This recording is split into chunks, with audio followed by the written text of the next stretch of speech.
What up? All right, we're live, y'all. Okay, so follow us on social media, especially for AP World. There's lots of videos on my YouTube channel that will be really helpful for you to overview each key concept. So it's just think fiveable across social media. And we're about to really ramp up our posting. We've been sort of quiet on social media, but that's going to come out strong. Okay, so basically post-classical Europe in a nutshell is East versus West, right? There's really we're kind of in there's two main regions here. After the classical era, by the end of the classical era, even before Rome fell, the eastern part of Europe was a lot more powerful than the western part of Europe. And that's because of the Byzantines, right? And then Rome falls. 476 is that year of Rome falling. So quick note, you don't have to know dates for AP World, okay? You could go into the test and not actually know any dates and be totally fine. The only thing you should know is the order of events. So I put the dates on here to help you with the just the sequence of events, right? What comes first, and that is useful with cause and effect. However, there are some dates that are totally worth knowing. Memorizing a handful of dates is not so bad.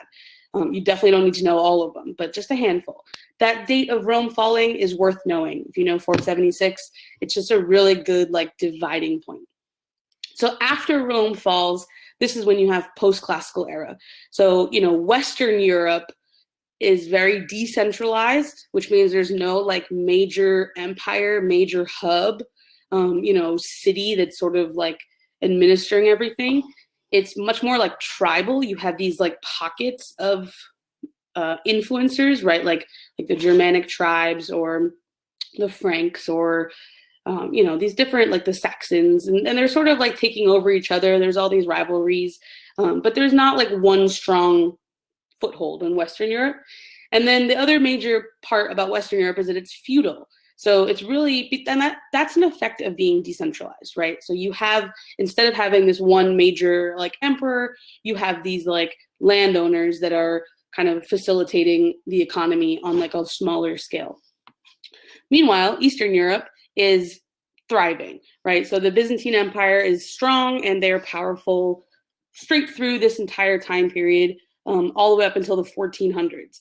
So that's why when you watch Crash Course, like John Green's Crash Course about this time period, it says something like that Rome didn't fall until the 1400s.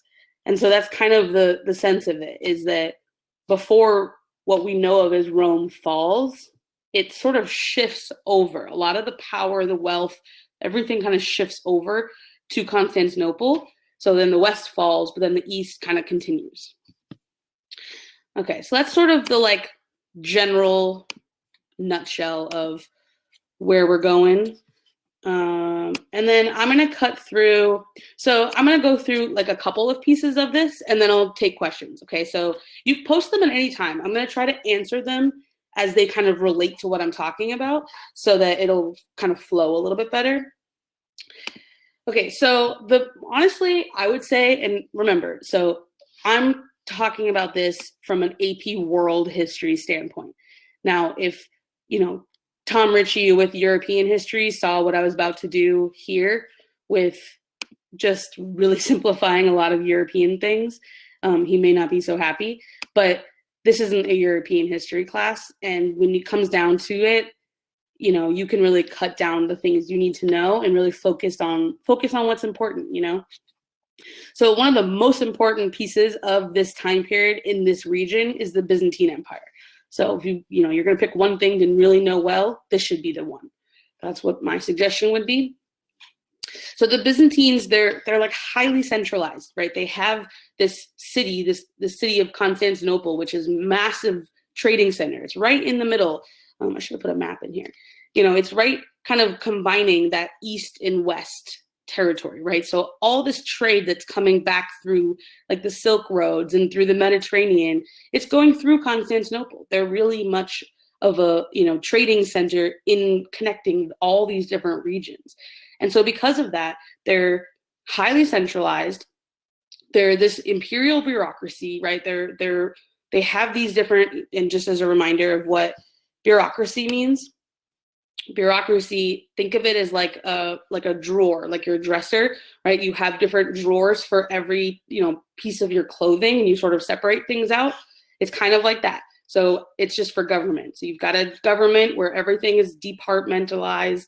You have education and taxes and defense and war and all these different pieces. And so instead of one person doing all of it, you have everyone is sort of, what's the word?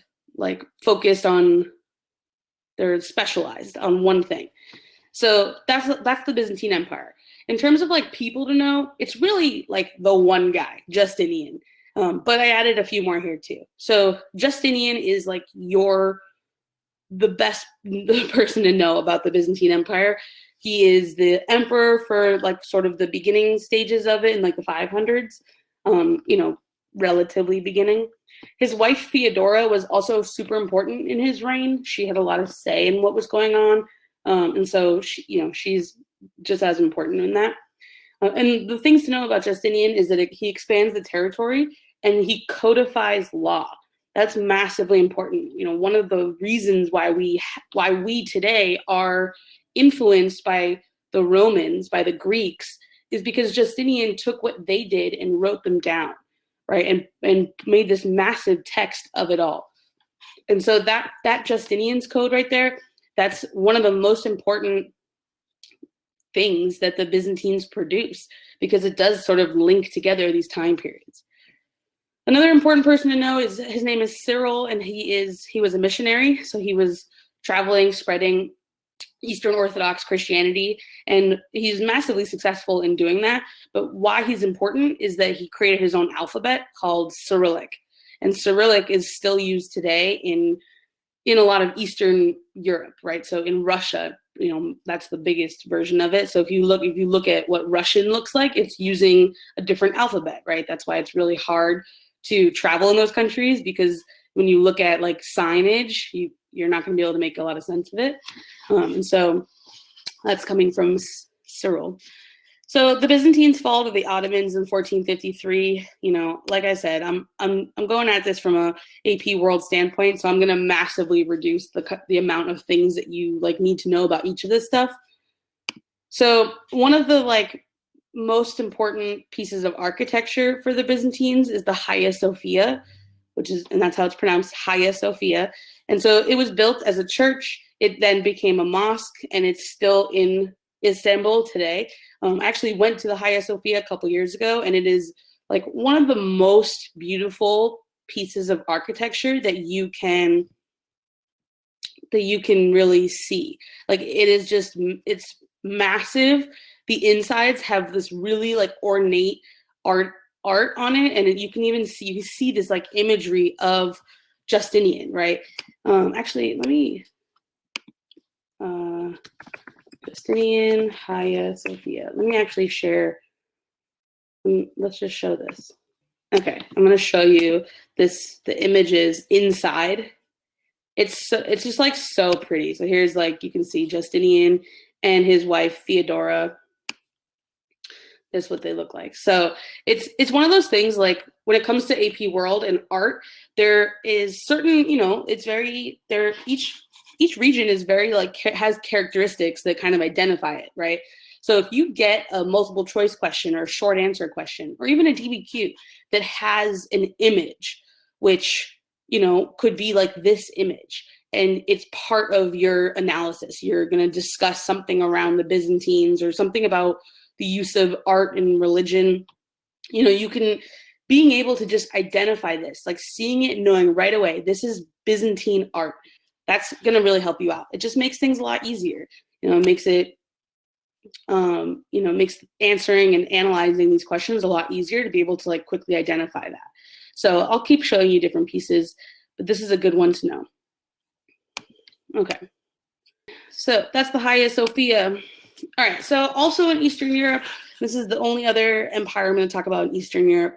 This is the Kievan Rus. This is basically the like early version of like the Russians. So it's basically this like collection of Slavic city-states. So you have, today, like people of Slavic descent would include all the different pieces of like the Balkans, right? Serbia, Bosnia, all those other places that are there, Russia, Hungary, Romania, all those like countries in the eastern like part of Europe, they're connected to Slavic ancestry, right? So Kievan Rus converted to Eastern Orthodox, which was an important conversion because then it tied them closely to the Byzantines, right? So it was those missionaries that are kind of going up into like different parts of Eastern Europe, spreading Eastern Orthodox Christianity. Novgorod was one of their major trading cities. It was one of the most important cities in the world during this time. So people to know, Prince Vladimir I would be an important person to know. He is the one that converted to Orthodox Christianity by marrying a like princess or some daughter of someone important, and then converted to Orthodox Christianity. So this is what really connects them. And today, Orthodox Christianity is spread across. I'm actually going to show you a map of Europe. We'll talk about religion a little bit. And you'll see that like today, Eastern Orthodox Christianity is prevalent in Russia, in Eastern Europe. And this is part of that reason. So their fall comes with the Mongols. The Mongols are occupying their territory. They don't totally like overthrow them, but they occupy them. This is the Golden Horde Khanate. And then eventually they're defeated by the Russians. So that's the Kievan Rus. All right, so let's see. I'm just going to check questions. All right, so any questions about Eastern Europe, go ahead and post those. I'm using AMSCO as my like textbook, and so that's kind of what's supporting these slides. And this was chapter like 7 or something. And yeah, all right, so that's Eastern Europe. Moving over to Western Europe. So Western Europe, like we said, it's decentralized. So it doesn't have these like major just empires that kind of take over and explain a lot of it, like the Byzantines, right? But there's a few that do sort of have a stronghold, but they don't take over for all that long, and they don't take over all that much territory. So one of them would be the Carolingian Dynasty. So just a quick overview of them. Basically, these are the part of the Franks. So Charles Martel is the Frankish leader that defeats the Muslims at the Battle of Tours. So if we go back to when I talked about Islam and the spread of Islam through North Africa into Europe, they reach Spain, that would be the Iberian Peninsula, and then they go a little bit further into, modern day like France / like Germany, and they're defeated. So the Franks defeat them, and that halts their push, right? So Battle of Tours is an important turning point because this is what stops the Muslim spread into Europe. So, beyond this, you have Europe, Western Europe, as a Christian stronghold. And, had the Muslims continued, it would have totally changed the course of history in Europe. So the major like Carolingian dynasty rulers, it doesn't really last beyond these 3 people. So it pretty much just goes until grandson, and that's it. So you've got Charles Martel, and then you've got his son Pepin, and then you've got his son Charlemagne, who's beautifully pictured here with this like Jesus-like beard. And so Charlemagne is the one that he kind of rules the dynasty. He rules it the longest and puts the most influence on Europe. And so because of him, it's sort of this like foreshadowing of the Holy Roman Empire, which will happen a little bit later. But Charlemagne would maybe be one of the best examples of just like an important ruler, someone who has a lot of influence in Western Europe in this time period, because there aren't a lot of them because it's so decentralized. So you don't have like massively powerful emperors, but Charlemagne would be like the best example. All right, so that's the Carolingians.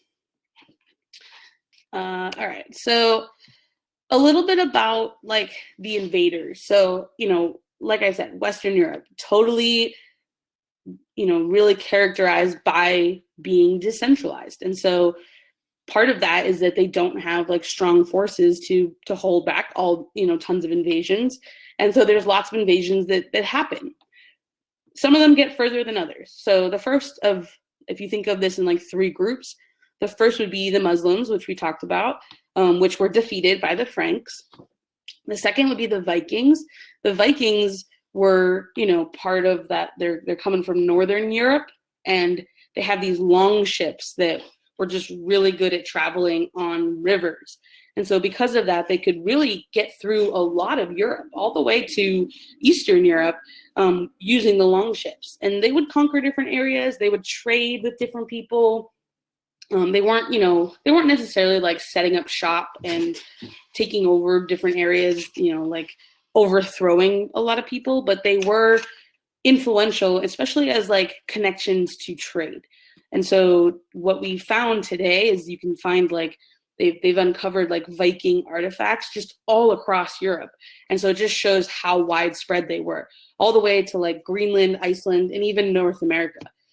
The third of the like invasion groups would have been the like Magyars, which are of like Hungarian descent. And so they're not massively influential, but it's just another piece of like invasion. And then beyond that would just be like kind of starts with sort of like the Germanic tribes that kind of overthrow Rome. And so really when you think about this time period in Western Europe, you can just think about just, there's a lot of invasions happening. There's a lot of movement of people because of this. Moving forward, feudalism. So we talked about feudalism a little bit before Thanksgiving when we did post-classical Asia, because in this time period, it's not just Western Europe that's feudal, it's also Japan. So, and they're very, very similar. So just to kind of break down feudalism a little bit, essentially you have very like local rulers based on land, right? So you have a plot of land, and then you have this hierarchy of people who are ruling over the land and, farming the land. And then you have a king at the top, but the king itself is sort of worried about other things, right? So they're kind of focused on those invaders, for example, or like military things. And so that like second group here, this group here, they're the ones that they're the like most powerful across Europe, right? They're the ones that are, if you're a lord and you're in charge of this plot of land, you may not even, the king is not going to have all that much influence over you. You are really the ruler of this land. You're the one sort of making this work, right? And so there is really this very vertical hierarchy, right? So you've got the king up top, and then you've got all of these lords, right? And then under that you would have the knights, or the vassals, right? And these were the people that would sort of protect the lords. And then all the way at the bottom you have the peasants. And so it's the peasants, also known as the serfs, who are farming the land and who are basically paying rent. So they're the ones those are your like common people. And so this is really the like order of it. It's kind of, I don't know. I mean, I guess if you were up here, it would be good. You would have a pretty decent setup. But if you're down here, it's not so great, right? So you are sort of, and only unless you think about the sense that like this like protection, right, and this system of just like taking care of one another. But I don't know. I think it's kind of intense. I would not personally want to be living in a feudal society. All right, these are good questions. I'll go back to these questions. Keep putting your questions in there, and I'll go back to them in a little bit. Okay, so in terms of feudalism, like things you really need to know about feudalism, just know that it's decentralized. It's very much it's like a political system, but it's also an economic system. It's kind of both. And so it doesn't lead to a lot of like innovation, right? It's very like, it's a very like closed society, right? Because they're sort of dealing with each other. And so there isn't a lot of like connections to the outside. And so that's why you think of this time, people might call this time the Dark Ages.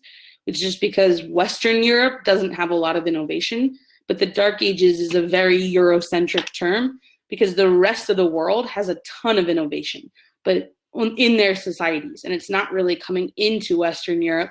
And so because we live in America and we teach a very Eurocentric history, that's why we think of it as the Dark Ages. Okay, so let's talk about religion for a minute. So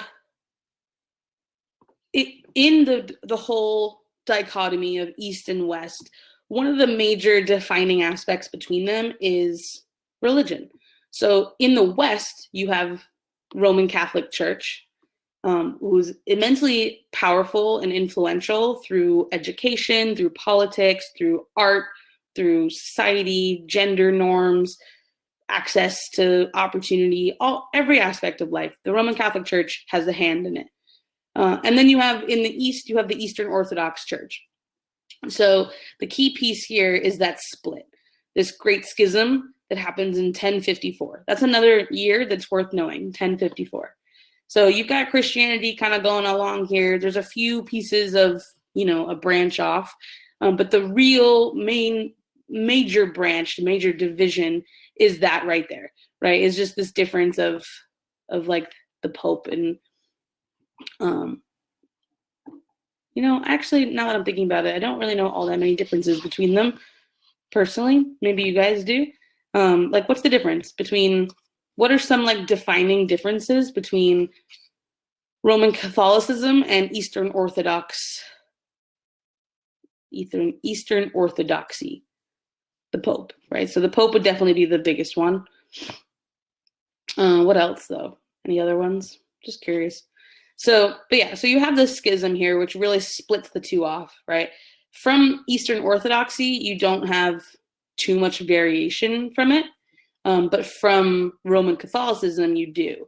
And that will happen later with the Reformation. That's when you've got Protestantism and Anglicanism and, all the different, and this branches off even more. This is a pretty simplified image of this. Let's see. Pope, Caesaropapism in Eastern Orthodox. Yeah, so with Caesaropapism is really the like church and state, right? So it's Caesar and the Pope. Marriage for priests, more reform-based, not exactly Protestant. Yeah, icons. Okay, that's a good one. Although Eastern Orthodox, at a certain point, they have this like, they are, who is it? Leo the Third is another person that was from the Byzantine Empire who is influenced by the Muslims. And so this whole idea of like iconoclasm, where you wouldn't put like any religious icons on, like, you wouldn't draw them out. Like it would be forbidden. So, when you think about like, even like think of this, like there's so many different imageries of Jesus. There are none, or relatively none, of Muhammad, because it is not allowed to depict Muhammad, whereas Jesus gets depicted all the time. Which, just as a aside, you know what? I can't. I'll send this out later. There's just like a lot of different images of Jesus. I wish I had found this and put it up there. But there's like, it's a lot of different, there's people just kind of depict him in a lot of different ways. But that's a difference between them. Okay, so I think the biggest thing to really to hold down for Western Europe and the Roman Catholic Church is just how much of a part of society it was. Right, it's very much embedded into just all aspects of norms, of social relations, of politics, of economics, of education, of just everything. It's kind of got its hand in everything, and that is what leads to this over here, right? So because it's just so much ingrained in that, eventually people are like, hold up, why are we doing all of this way, right? It ends up getting a little bit more corrupt and just kind of messy. Okay, so just a quick, interesting. Yeah, I know I need a better. Well, ultimately, I don't really know what is wrong with my microphone because I have one, but every time I put it on, it echoes. So I just unplugged it. But yeah, I mean, you're not being mean. Yeah, you're right. I would love a nice microphone.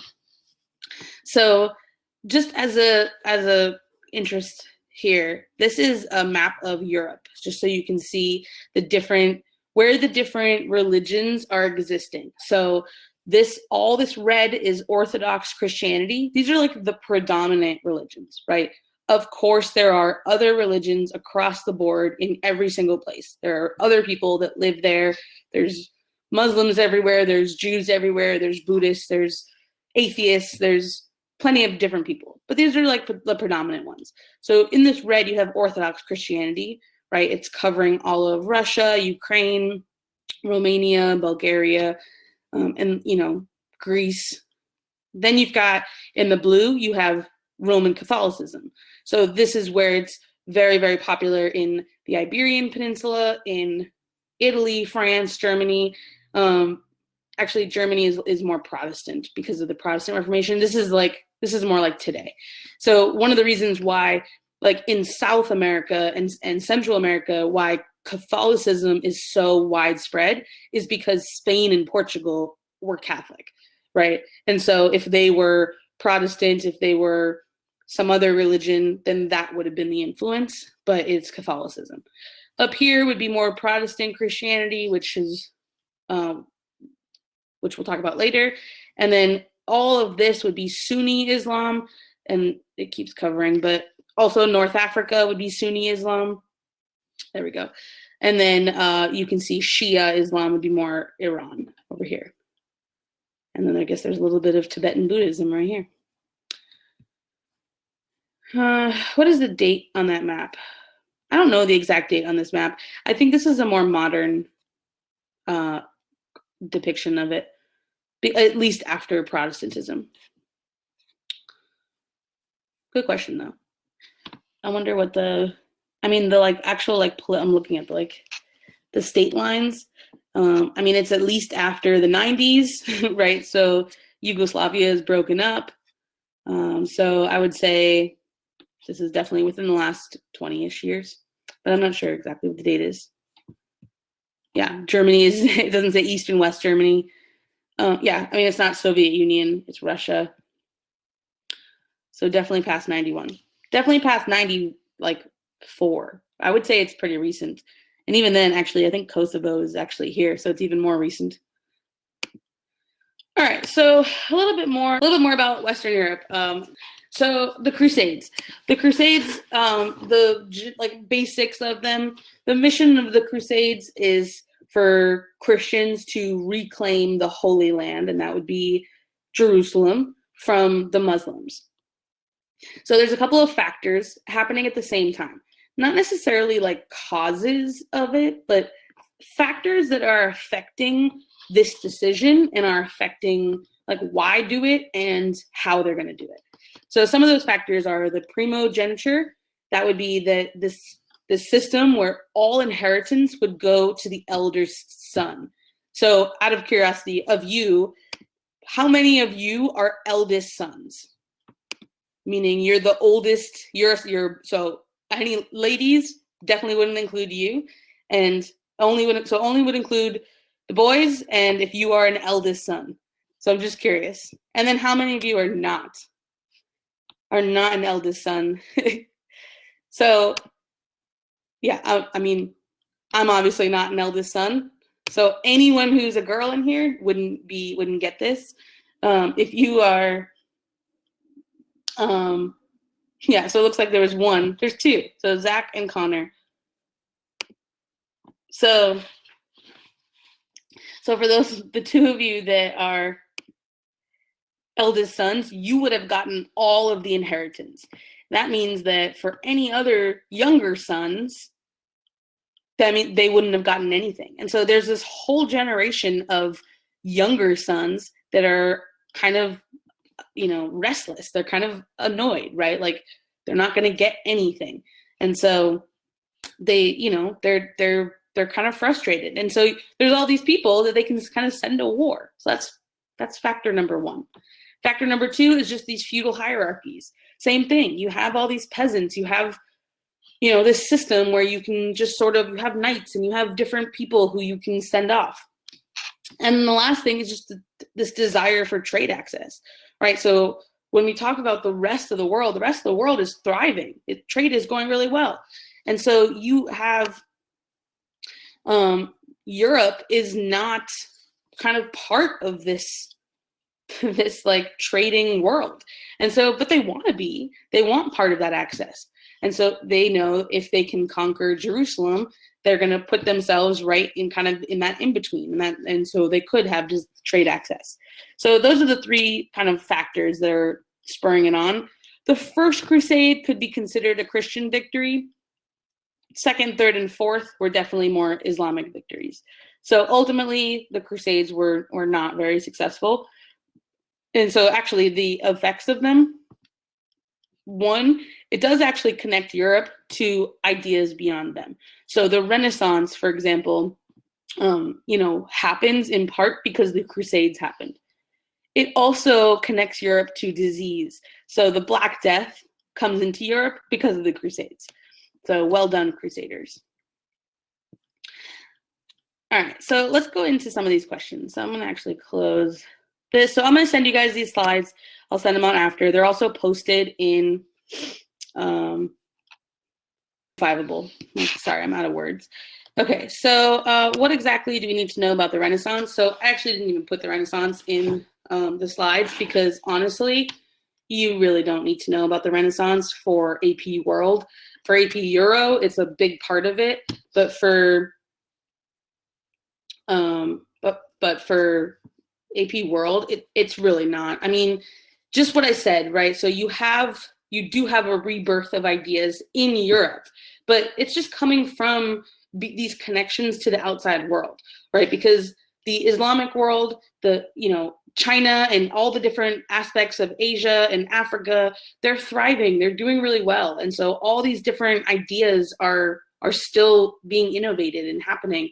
And so it's not until they finally like make their way into Europe and then the Europeans are like, let's put it all back together and let's bring back the Greeks and the Roman traditions and, do all this like cool art and this cool architecture.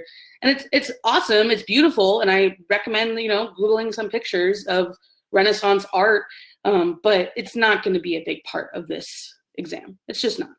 So that's about it. Why are the Vikings so important to history? So the Vikings are important to definitely European history because they were able to connect a lot of these like trade routes, because they were able to help spread ideas and, they like founded new lands. I don't know. That would be it. They just are really cool in their like dragon ships. They become this like influence of almost like Middle Ages pop culture. Like, it's like, that's what we like, think about. Yeah, there you go, Connor, right? Founded new lands, Newfoundland. Yeah, they weren't very thoughtful in their actual like naming of places, right? Greenland, Iceland. But what are you gonna do? Okay, how did Europe change in the post-classical era? So it depends on what part of Europe you're talking about.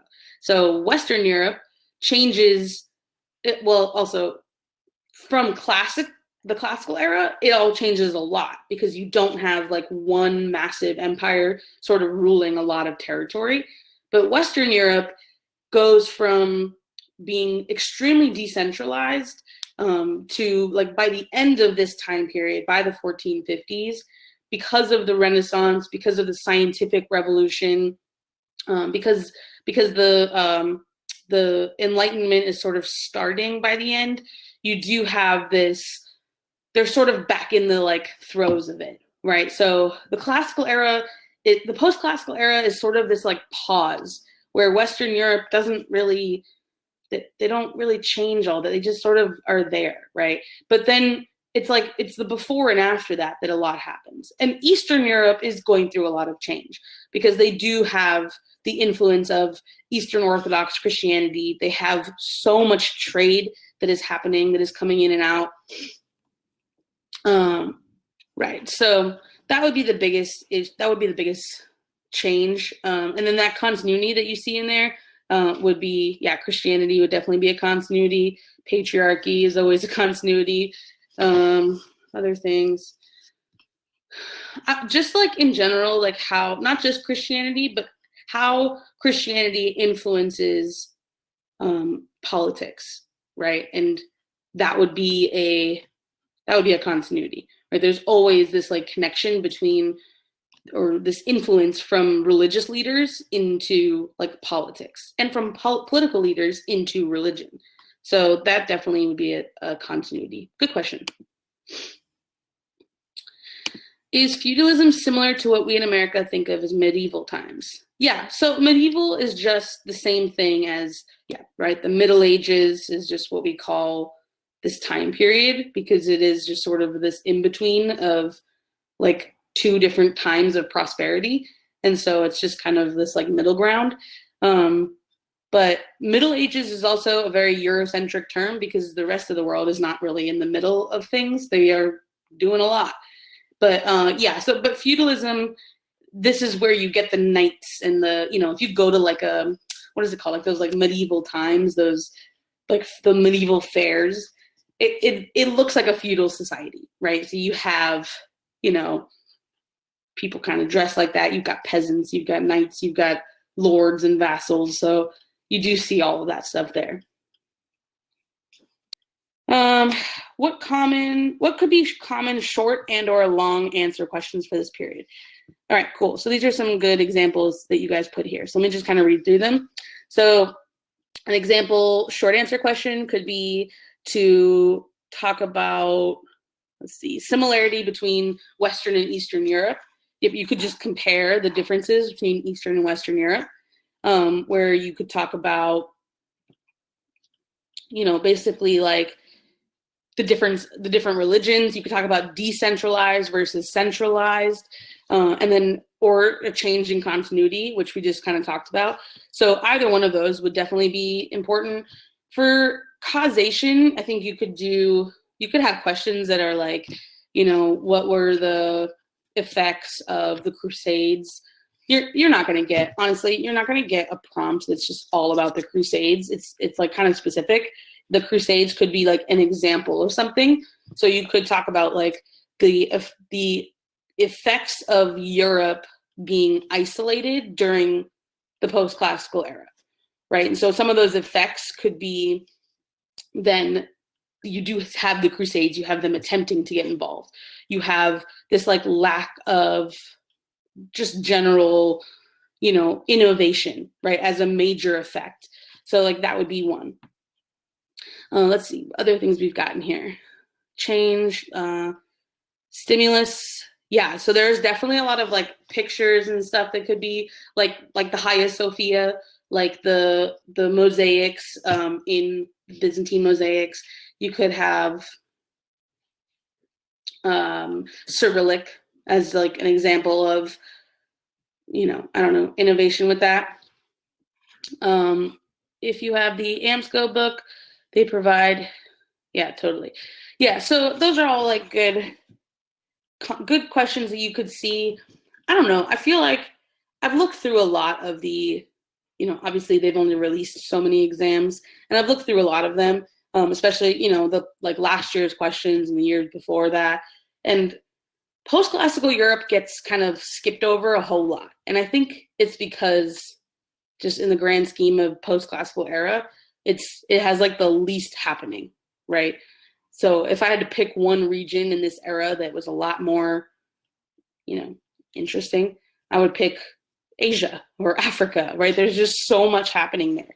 Whereas Europe is just like chilling, right? Yeah, there you go. There's how I'm going to get Wakanda into this. There you go. All right.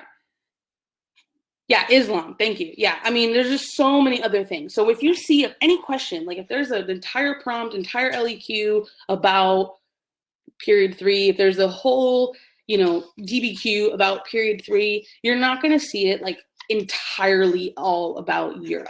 Like it's going to have way more connections than just Europe. And so Europe is like part of it, but it's not going to be all of it. So think more broadly of like how all of these things relates to like the bigger picture, right? Because I think that's what is more important in AP World. And for a lot of you guys that may be having, you know, it may be really stressful for you in terms of like keeping up, because AP World, there's just so much stuff. There's so many different things being thrown at you all the time, people, dates, events. Just always think big picture. Think about the larger trends, you know, what are the larger trends in politics, in trade, in religion, in social, you know, norms. Just focus on that, and that will help you. Would it be safe to say that students should have nuggets of historical context from Europe during this time period to connect, to the Song Tang Islam? Yeah, exactly, right? So I would say from Europe, you could basically just kind of compare it to other places, or just kind of know what's going on in Europe as context. But it depends on like what exactly you're talking about in terms of like a question. But yeah, I would say that. I would say like don't spend that much time on post-classical Europe, because you can really like brush over a lot of the big things and get through the rest of it, no problem. Some of the questions were about minimum passing score. You need a 3, which is, by the way, about half of all the points. So, you know, even though I know that getting a 50% on a multiple choice test would really freak you out because of the way we do grades, but on the AP World exam, if you can get half of the multiple choice questions, half of the other essay questions, half of all the points, that will get you a 3. And that will then earn you a passing grade. So there is no half credit. There's just points or no points. And so they basically figure out like a raw score. The raw number for a 3 is usually about 50%. And then it goes up from that to get a 4 or 5. And then below that would be a 1 or a 2. So that's kind of a quick rundown. Yes, there's a curve. It is all curved so that it ends up being about the same, it's pretty close to the same percentages. Although actually the number of students who are passing AP World have gone up every year. The curve is still very much part of it. And so it kind of depends on exactly how it works and what it looks like. But ultimately that curve just becomes where that raw score will be, right? So in some years it was, you know, the raw score was like, you know, whatever. I don't even know the exact numbers that they would have been, but that raw score has changed anywhere from like 5 or 6 points. It's not a huge number, but yeah, there's a curve. Will there be live streams on the app? So for this school year, no, the live streams will all be on through a different system. It'll actually be a little bit different. We're editing up our whole system right now. But they are, the app itself will have a whole different aspect of it that I'm excited about. Oh, I didn't click start. What era do you consider more interesting? Which era is the most important? So most important is really, you know, subjective. I think you can argue that any of them are the most important, right? You could make a case for any period, 1 through 6 being the most important. For me personally, most interesting, like I'm more of like a modern historian. I find the like 20th century the most interesting personally, but that's just me. Like I still find a lot of the rest of history very interesting as well. And I also think, yeah, I mean, the Mongols are interesting, but like I would personally rather study like the Cold War than the Mongols. That's just me, but like that's how I've been. That's just like me being nerdy. I just find the like intricacies of like modern times just so much more like stressful and interesting. But you again could argue for any of them. All right, my friends. So that was it for tonight. Actually, I'm going to drop this link here. share. All right, here are the slides. And I'm going to email out the slides right now as well. All right, so that's it for tonight. See you in the next live stream, and we're out. Peace.